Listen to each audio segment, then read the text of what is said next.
तुझं गॅरेज देवाच्या कृपेने एकदम मस्त चाललंय.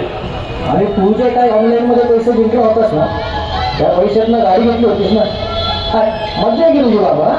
हो, त्यामुळे ते विकावी पण लागली, घर गहाण पडले. पण तुमच्यासारखा देव माणूस भेटला आणि मी शहाणा झालो.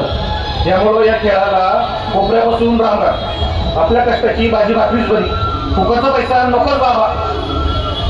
पाहिलं पण नाही, हे उदाहरण प्रातिनिधिक होते. पण तुमच्या आजूबाजूला कितीतरी असतील की जाहिराती करणाऱ्याला पैसे मिळतात, पण अनेक आयुष्य उद्ध्वस्त होण्याच्या मार्गावर आहे. या अशा कितीतरी गेम्स येतील आणि जातील, पण मोबाईल तुमच्या हातात आहे.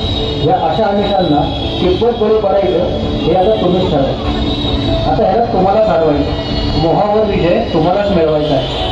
इतर अनेक व्यसनांसारखं हे देखील एक व्यसन. या व्यसनाच्या कितपत आहारी जायचं हेही तुमच्याच हातात आहे. या सगळ्यांवर सखोल विचार करून वर्तणूक करण्याची गणपती बाप्पा तुम्हाला सद्बुद्धी देऊ.